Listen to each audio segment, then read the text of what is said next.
الله أكبر الله أكبر الله أكبر الله أكبر الله أكبر الله أكبر ولله الحمد. الحمد لله الذي جعل الأعياد مصدرا للهناء والسرور، وتفضل في هذه الأيام العشر على كل عبد شكور، سبحانه غافر الذنب وقابل التوب وهو العزيز الغفور. أشهد أن لا إله إلا الله وحده لا شريك له، وأشهد أن سيدنا محمدا عبده ورسوله. اللهم صل وسلم على سيدنا محمد وعلى آله وصحبه والتابعين وتابع التابعين لهم بإحسان إلى يوم الدين. أما بعد، فيا عباد الله اتقوا الله، أوصيكم وإياي بتقوى الله وطاعته لعلكم تفلحون. قال الله سبحانه وتعالى في كتابه المكنون بعد أعوذ بالله من الشيطان الرجيم: بسم الله الرحمن الرحيم. واتل عليهم نبأ ابني آدم بالحق إذ قربا قربانا فتقبل من أحدهما ولم يتقبل من الآخر قال لأقتلنك قال إنما يتقبل الله من المتقين. Sidang jemaah yang dirahmati Allah Subhanahu wa Ta'ala sekalian, marilah kita bertakwa kepada Allah Subhanahu wa Ta'ala dengan mentaati segala perintahnya dan menjauhi segala larangannya. Sesungguhnya hanya dengan ketakwaan kita akan berjaya menjadi hamba-hamba Allah yang dijamin kesejahteraan di dunia dan kebahagiaan abadi di akhirat kelak. Alhamdulillah, hari ini kita dipertemukan lagi dengan Aidul Adha atau disebut juga dengan Hari Raya Kurban, yang mengembalikan ingatan kita kepada sejarah agung pengorbanan dua tokoh besar, Nabi Ibrahim alaihissalam dan anaknya Nabi Ismail alaihissalam, demi membuktikan ketaatan sebenar kepada Allah Subhanahu wa Ta'ala. Sesungguhnya pengorbanan setiap hamba adalah suatu bukti ketulusan iman dan lambang ketakwaan terhadap Allah Subhanahu wa Ta'ala. Marilah kita sama-sama menghayati maksud firman Allah Subhanahu wa Ta'ala yang telah saya bacakan di awal pembukaan khutbah tadi. Dalam surah Al-Ma'idah ayat yang ke-27 yang dibacakan, bacakanlah kepada mereka kisah dua orang anak Adam yang berlaku dengan sebenarnya ketika mereka berdua mempersembahkan suatu korban untuk mendekatkan diri mereka kepada Allah. Lalu diterima korban salah seorang daripada mereka, yaitu Habil, dan ditolak korban yang salah satu lagi, yaitu Qabil. Lalu Qabil berkata, sesungguhnya aku akan membunuhmu, wahai Habil. Lalu Habil menjawab, hanya saja Allah Subhanahu wa Ta'ala menerima korban dari orang-orang yang bertakwa sahaja. Menerusi ayat ini, kita memahami bahawa ada pengorbanan yang diterima dan ada juga pengorbanan yang ditolak. Sesungguhnya setiap persembahan amal ketaatan dan pengorbanan perlu disematkan bersama keikhlasan dan ketakwaan kepada Allah Subhanahu wa Ta'ala. Allahu Akbar, Allahu Akbar, Allahu Akbar walillahil hamd. Sidang jemaah yang dirahmati Allah Subhanahu wa Ta'ala, seorang hamba yang ingin berkorban sedang berusaha bertaqarrub kepada Allah Subhanahu wa Ta'ala, yaitu mendekatkan dirinya kepada Allah dengan mengorbankan sebahagian daripada apa yang mereka miliki pada jalan Allah, berupa harta, wang ringgit, masa, tenaga, idea dan sebagainya. Usaha ini sebenarnya berlangsung sepanjang masa selagi kita bernyawa.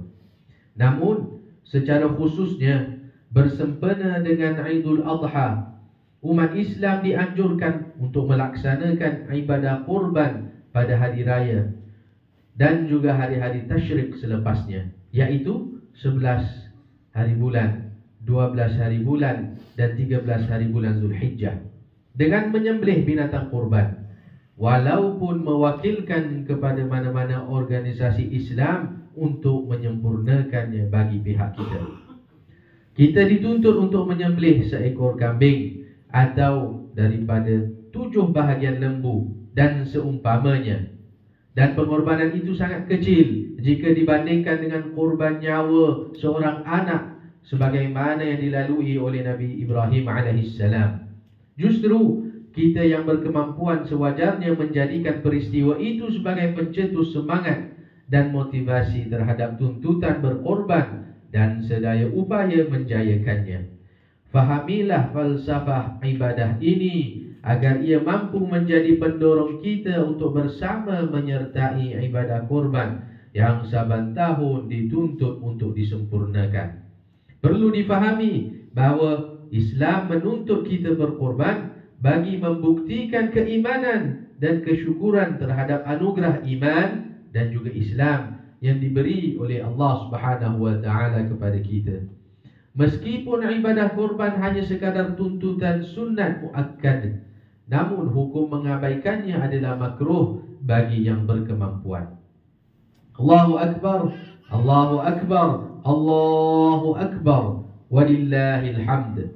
Muslimin dan juga muslimat yang dirahmati Allah Subhanahu wa taala sekalian, falsafah ibadah korban yang menjadi medan taqarrub, iaitu mendekatkan diri kepada Allah, perlu disempurnakan sebagaimana pedoman berikut. Pertama, ibadah korban ialah amalan yang paling dicintai oleh Allah Subhanahu wa taala di hari raya Idul Adha ini. Sesungguhnya usaha dan kesungguhan dalam menyempurnakan ibadah ini dijanjikan ganjaran yang besar yang tidak wajar dilepaskan begitu sahaja. Imam At-Tirmidzi meriwayatkan daripada Sayyidatina Aisyah radhiyallahu taala anha bahawa Nabi Muhammad sallallahu alaihi wasallam bersabda, "Ma 'amila adamiyyun min 'amalin yawman nahri ahabba ila Allah min ihraqid dam. Innahu la ya'ti yawmal qiyamati biquruniha wa ash'ariha wa adlafiha wa anna ad-dama la yaqa'u min Allah bimakanin qabla an yaqa'a min al-ard. Fatibu biha nafsa." Yang maksudnya, tidak ada amalan yang dilakukan oleh anak Adam pada hari raya Idul Adha lebih dicintai oleh Allah selain daripada menumpahkan darah binatang kurbannya. Sesungguhnya binatang kurban tersebut akan datang pada hari kiamat kepada tuannya dengan tanduknya, dengan bulunya dan dengan kukunya. Dan sesungguhnya darah tersebut akan sampai kepada keredaan Allah Subhanahu wa taala sebelum ia jatuh ke bumi. Maka bersihkanlah jiwa kamu dengan berkorban. Yang kedua, ibadah korban adalah ibadah yang mengabungkan tuntutan hubungan dengan Allah Subhanahu wa taala dan hubungan sesama manusia. Daging korban perlu diagih dengan sempurna. Sepertiga untuk keluarga yang berkorban, sepertiga dihadiahkan kepada jiran, manakala sepertiga lagi diagihkan kepada golongan fakir miskin. Dengan agihan seumpama ini, kita dapat mempertaut hubungan ukhuwah sesama kejiranan dan menggembirakan orang yang susah. Berkongsi nikmat rezeki yang Allah Subhanahu wa taala limpahkan kepada kita dan membuang jauh sikap ego dan keakuan. Ibadah korban dilaksanakan secara bergotong royong sesama masyarakat Islam setempat yang secara tidak langsung dapat menyemai kemesraan dan jalinan ukhuwah sesama ahli. Semua amalan mulia yang bersulam nilai-nilai murni pastinya mengundang rahmat Allah Subhanahu wa taala dalam kehidupan kita. Allahu Akbar, Allahu Akbar, Allahu Akbar, walillahil hamd. Sidang jemaah yang diberkati Allah Subhanahu wa taala, bagi yang belum berkemampuan, berazamlah untuk menyertai ibadah kurban ini pada tahun-tahun akan datang. Semoga segala kurniaan rezeki yang kita nikmati di dunia ini dimanfaatkan ke jalan kebaikan serta diganjari pahala yang besar yang mampu menjamin kesejahteraan dan juga kebahagiaan kita di akhirat kelak. Alhamdulillah, pada tahun ini ramai juga yang dijemput oleh Allah Subhanahu wa taala sebagai tetamu-tetamunya Dhuyufur Rahman menuju kepada Baitullahil Haram. Marilah sama-sama kita mendoakan agar mereka dipermudahkan urusannya dan diterima amal ibadah hajinya, mendapat haji yang mabrur dan mendapat rahmat dan juga keberkatan dan seterusnya ridha Allah Subhanahu wa taala. Amin ya arhamar rahimin. Dan bagi kita yang belum dapat untuk menunaikan haji pada tahun ini, semoga Allah Subhanahu wa taala mengurniakan kita rezeki untuk sama-sama menunaikan haji pada tahun yang akan datang. Amin ya arhamar rahimin. Allahu akbar, Allahu akbar, Allahu akbar, walillahil hamd. Mengakhiri khutbah pada pagi yang penuh dengan keberkatan ini, marilah kita menghayati beberapa kesimpulan sebagai renungan untuk kita bersama. Ibadah kurban yang pertamanya adalah ibadah tahunan yang menjadi syiar agama Islam. Satu tuntutan yang membawa maksud yang besar dalam membuktikan keimanan dan kesyukuran kita sebagai hamba terhadap Tuhan yang Maha Esa lagi Maha Perkasa. Yang keduanya, ibadah kurban menggabungkan tuntutan hubungan dengan Allah Subhanahu wa taala juga dengan hubungan sesama manusia. Ia perlu disempurnakan, berpandukan syariat dan sepenuh ketakwaan untuk meraih ganjaran besar dan penerimaannya di sisi Allah Subhanahu wa taala. Dan yang terakhir, bagi yang belum berkemampuan, sekali lagi marilah sama-sama kita berazam untuk menyertai ibadah kurban pada masa akan datang, lantaran memahami betapa besar ganjaran ibadah ini yang tidak boleh dilepaskan demi menjamin kesejahteraan kita di dunia dan juga di akhirat kelak.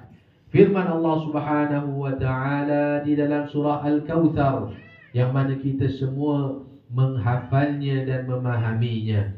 Ba'da a'udzu billahi minasyaitonir rajim. Bismillahirrahmanirrahim.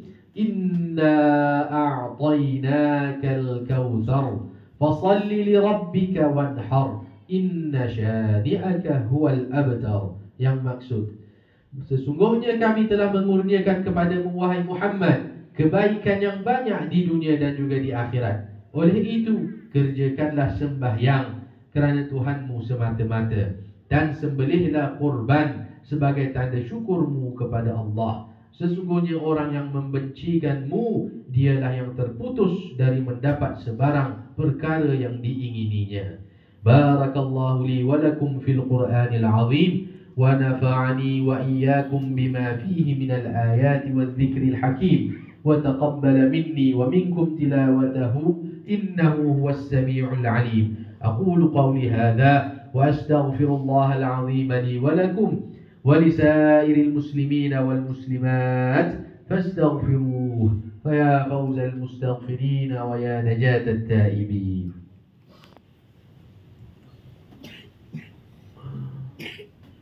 الله أكبر الله أكبر الله أكبر لا إله إلا الله والله أكبر الله أكبر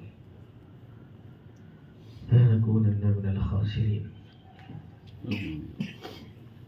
الله أكبر الله أكبر الله أكبر الله أكبر الله أكبر الله أكبر الله أكبر لا إله إلا الله والله أكبر الله أكبر ولله الحمد.